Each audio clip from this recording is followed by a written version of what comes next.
Have you ever felt like the rug has been pulled right out from under you? Like the very ground you stood on crumbled into dust? Have you ever stared into the abyss of despair, where hope seems like a distant, forgotten star? I'm talking about that place where the weight of the world presses down so hard, you can barely breathe. That moment when everything you've worked for, everything you held dear, vanishes before your very eyes. Today, we're going to walk through a story, not just any story, but a real-life testament to the unwavering power of grace. A story about a man who lost everything, and I mean everything. His dreams, his security, his sense of self, all gone. It's a dark tale, yes, but hold on, my friends, because this darkness does not have the final say. In this 4-hour journey together, we will witness how, even in the deepest pit, a light can break through. We will see how, when all seems lost, grace can step in and rewrite the ending. So settle in, open your hearts, and let this story remind you that no matter how broken you feel, you are never beyond the reach of hope. Our story begins with a man named, well, let's call him David. Now, David wasn't born with a silver spoon in his mouth. He worked hard for everything he had. He built his life brick by brick, with sweat and dedication. He had a loving family, a thriving business, and the respect of his community. He was, by all accounts, a successful man. He had achieved the American dream, the kind of life many aspire to. But life, as we all know, can turn on a dime. Sometimes, circumstances beyond our control sweep in like a hurricane, leaving devastation in their wake. And that's exactly what happened to David. It started subtly, like a small crack in a foundation. A business deal went sour. Then another. The economy took a downturn, and the industry David was in was hit hard. Slowly, surely, his financial stability began to erode. He tried everything he could to stop the bleeding. He worked longer hours, took on more risk, but it seemed like the more he struggled, the deeper he sank. Then came the domino effect. The stress took a toll on his health. The financial pressures strained his marriage. Arguments became more frequent. Understanding grew scarce. The joy that once filled his home was replaced by tension and worry. And then, the unthinkable happened. His business, the very foundation of his livelihood, the thing he had poured his heart and soul into 4 years, finally collapsed. He lost it all. His savings, his investments, everything was gone. The house they had built, filled with memories of laughter and milestones, had to be sold. They had to downsize, move to a smaller place, in a different neighborhood. The change was jarring, disorienting. It felt like they were strangers in a strange land. The weight of this loss was immense. David felt like a failure. Shame and guilt gnawed at him. He had always been the provider, the strong one. Now, he felt helpless, inadequate.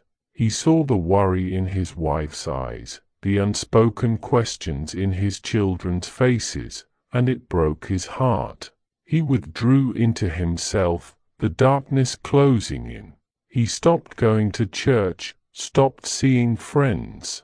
He felt isolated, alone in his despair. He would lie awake at night, staring at the ceiling, his mind racing, replaying every decision, every mistake, wondering where it all went wrong. Sleep offered no escape, only a brief respite before the harsh reality of the morning set in.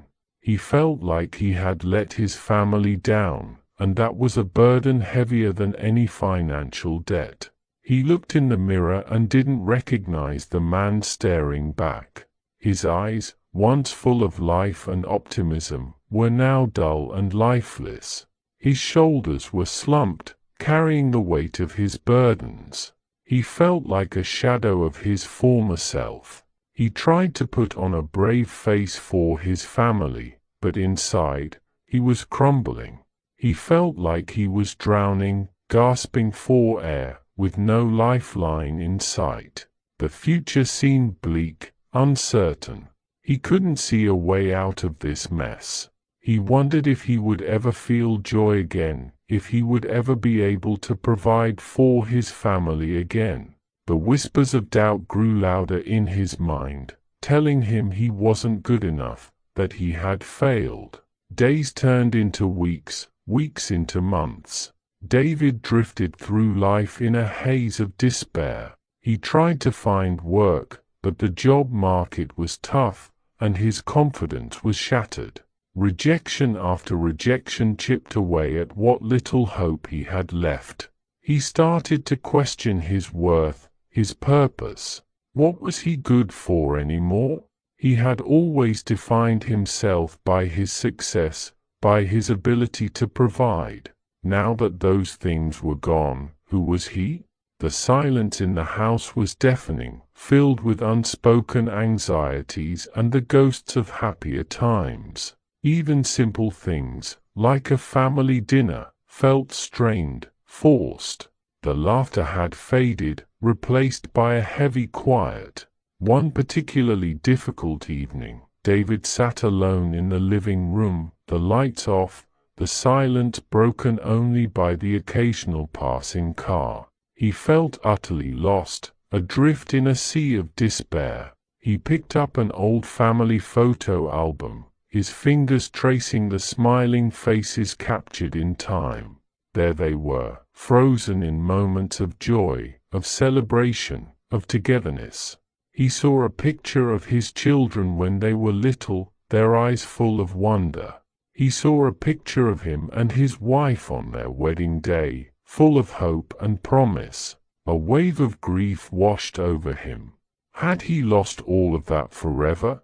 Was there no way back to those happier times? As he sat there, in the darkness, a faint memory flickered in his mind. It was a memory of his grandmother, a woman of deep faith, who had always told him, when you feel like you've reached the end of your rope, remember to tie a knot and hold on. He hadn't thought about those words in years, but now, in his darkest hour, they resonated with a sudden, unexpected force. It was a tiny spark of hope in the overwhelming darkness. A reminder that even when things seem impossible, there might still be something to hold on to. He thought about his grandmother's unwavering faith, her belief in a power greater than herself. He hadn't been to church in months, had felt abandoned by God, or perhaps had abandoned God himself. But now, a faint stirring of something he hadn't felt in a long time began to awaken within him. A yearning for solace, for guidance, for something to believe in. He remembered the stories he had heard in church as a child, stories of redemption, of second chances, of grace. Stories that seemed so distant and abstract then, but now felt strangely relevant to his own situation. He didn't know what to do, where to turn. But in that moment of utter desperation, a simple prayer formed in his heart. It wasn't eloquent, it wasn't filled with theological complexities. It was just a raw, honest cry for help. God, he whispered into the darkness, if you're there, I need you. I don't know what to do. I've messed everything up. Please, help me. It was a small prayer, but it was a start. It was an acknowledgement that he couldn't do it on his own. It was an opening, a crack in the wall of despair he had built around himself. The next morning, David woke up with a sense of something different. It wasn't a sudden burst of joy, not a miraculous turnaround of his circumstances. It was more like a quiet stillness, a sense of peace he hadn't felt in a long time. He still faced the same problems, the same challenges, but something inside him had shifted. He felt a flicker of hope, a tiny ember glowing in the darkness. He decided to do something he hadn't done in months. He got dressed and went for a walk. As he walked, he noticed things he hadn't seen before. The way the sunlight filtered through the trees, the sound of birds singing, the simple beauty of the world around him. It was as if a veil had been lifted from his eyes. He walked without a particular destination in mind, just letting his feet carry him. He found himself walking towards the old church in his neighborhood, the one he hadn't visited in so long. He hesitated at the entrance, feeling a mix of emotions, guilt, shame, but also a strange pull, a sense of longing. He decided to go in. The church was quiet, empty except for a few people scattered in the pews. He sat in the back, feeling awkward and out of place. The silence was comforting, allowing him to reflect without distraction. He looked around at the familiar surroundings, the stained glass windows, the wooden pews, the altar. It felt like coming home, in a way. After a while, the pastor, a kind-faced man David had known for years, noticed him and came over to say hello. They talked for a long time. David poured out his heart, sharing his struggles, his losses, his feelings of failure. The pastor listened patiently, without judgment. He didn't offer any easy answers or quick fixes. Instead, he offered words of comfort, of encouragement, and most importantly, of hope. He reminded David that he wasn't alone, that God hadn't abandoned him, even if it felt that way. He spoke about grace, about the unmerited favor of God, about how even in our darkest moments, there is always the possibility of redemption. The pastor shared stories from the Bible, stories of people who had faced immense hardship, who had made mistakes, who had lost everything, but who had found their way back through faith and grace. He reminded David that failure is not final, that it's an opportunity to learn, to grow, to rebuild. He encouraged David to reconnect with his faith, to find strength in prayer, and to lean on his community for support. As David left the church that day, he felt a weight lifted off his shoulders. The darkness hadn't completely disappeared, but a ray of light had broken through. He realized that he had been so focused on his losses, on his failures, that he had forgotten about the things he still had: his family, his health, and the possibility of a new beginning. He understood that true worth isn't measured by material possessions or professional success, but by the kind of person you are, by your resilience, and by your faith. He went home and had an honest conversation with his wife. He shared his feelings, his fears, but also his newfound hope. He apologized for withdrawing, for letting his despair consume him. His wife listened with love and understanding. She had been hurting too, carrying her own burdens, but seeing David take this first step, seeing a flicker of his old self return, gave her hope as well. They held each other, a silent acknowledgement of their shared pain and their commitment to facing the future together. The road ahead was still uncertain. David still faced significant challenges. He still had to find a way to provide for his family, to rebuild his life. But now, he had something he had lost: hope. And with that hope came a renewed sense of purpose, a determination to keep moving forward, one step at a time. He started volunteering at a local charity, finding fulfillment in helping others. He started networking again, cautiously exploring new business opportunities. He reconnected with old friends, finding support and encouragement. It wasn't easy. There were setbacks, moments of doubt, times when he felt like giving up.